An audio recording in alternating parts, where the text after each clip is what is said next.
This is my review of my Pandayan Tanto. It's a review I've been wanting to do for a while because of all the Balisongs I own. This is probably the one I get the most questions on. First I'll talk about the build quality. The build quality of this knife is really nice. The handles are channel style. They're made out of a solid stick of 303 stainless steel. As you can see, they're just extremely beefy. And the overall finish of the handles and the blade, I mean, if you can see that, it's pretty much a mirror finish. Really nice. Very well done. The blade, I believe, is 1095 steel, and that's a steel that's commonly used on katana swords, and also other knife manufacturers use that a lot, like rat cutlery. It's pretty good steel, and the finish on this is also pretty well.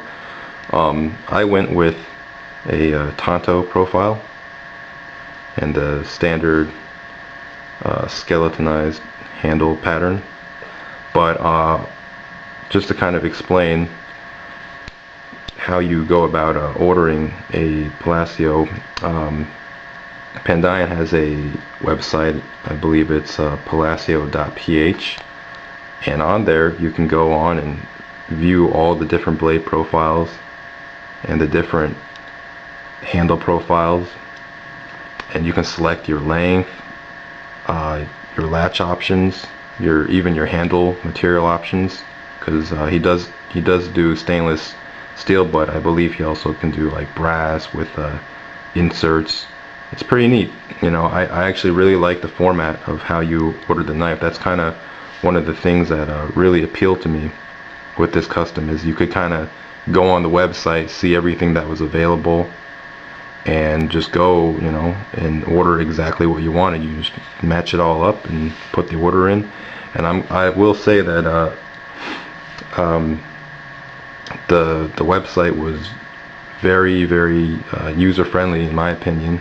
And when speaking with Armand through email, he was very responsive.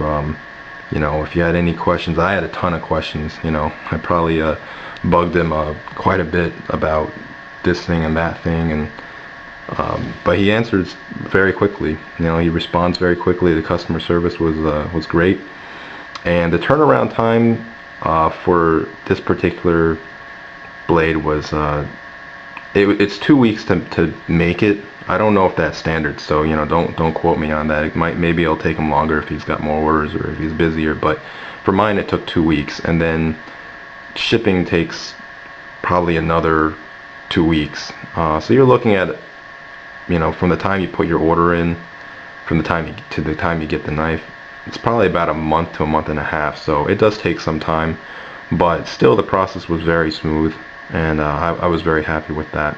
The question I probably get the most is how this knife flips.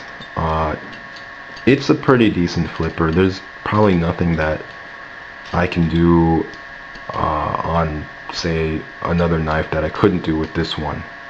But you won't see me flipping this a lot, and it's not really so much that it's a custom and I'm babying it. I mean, when I buy a Balisong, I usually buy it with the intention to flip it.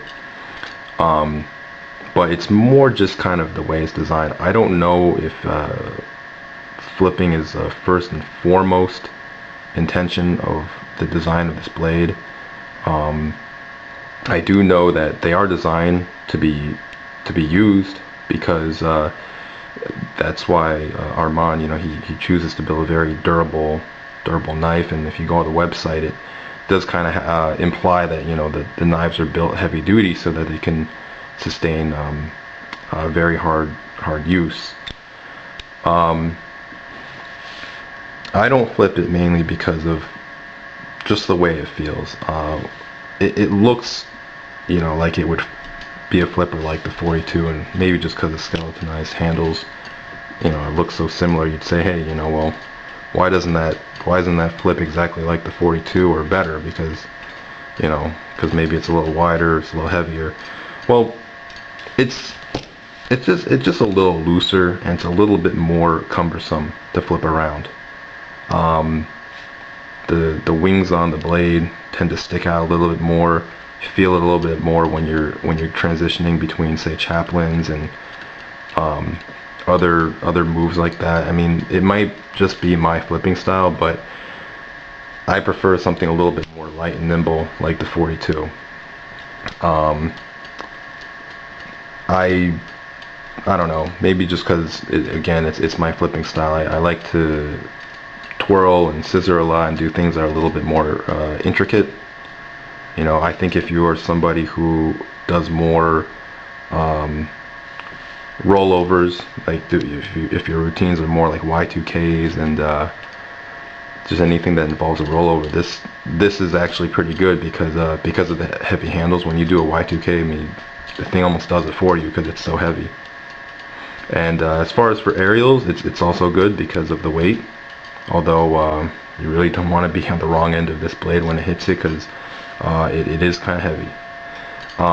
The weight, I don't know the exact weight because I don't have a scale, but I will say that if you took the 42 and you added a morpho to it, okay, uh, these two combined weigh about the same as the Palacio. So this is probably, I mean, this is like what, 4 ounces. This is a two point something. So this is probably a little over 6. That's what I'd guess. It is a little bit heavier than my Kimura. My Kimura is 5.9 or 6 ounces. So it's pretty heavy. You know, not like to the point where you can't flip it, but it is pretty heavy. Could you use this as an EDC? I mean, you know, you'd have to get a sheath.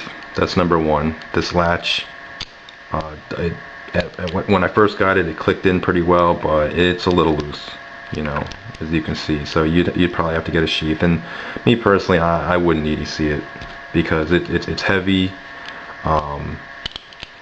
It's just the handles, you know, are very smooth.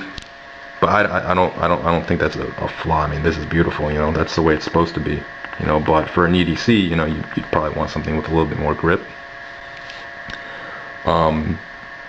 Couple things that I probably would like to see improved on this knife, that, you know, just my personal preference. Again, going back on the latch, it is a little loose.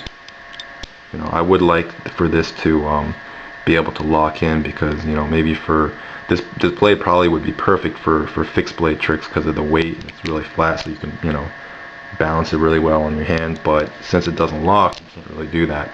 And I tried the O-ring, but this, I don't know, just maybe because it's so heavy, it just kind of bullies it away and pushes it out. So the O-ring kind of works, but not as effectively as it would on other knives. And as you can see, there is no latch gate. I really think that a little piece of metal should have been put in there, a little bar, because as you can see, it comes all the way down, and it will make contact here all the way upward toward the tip. So when you're flipping it, you know, it is a custom, so you're kind of cognizant of, okay, I'm damaging my blade, and that's never a good thing. And then one other thing is just the way it's designed. Although it does have very big tang pins, you see that it makes a considerable contact inside the handles.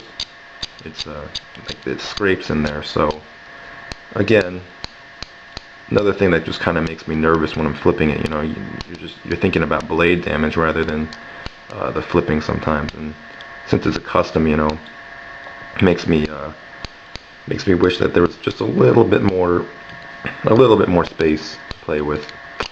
And also when I was flipping this, I didn't flip it that much, and the pin actually got loose on me. It did come out, so I thought that probably could have been improved upon. I do have it jammed in here right now, but, you know, with a little bit of effort, comes out. So, you know, but I think overall, I'm still happy with the knife. It is a beautiful blade, as you can see, and a very unique piece to my collection. So hope you enjoyed the review, and if you have any questions, that I didn't cover, feel free to message me, and hopefully I'll be able to get to them. Thanks for watching.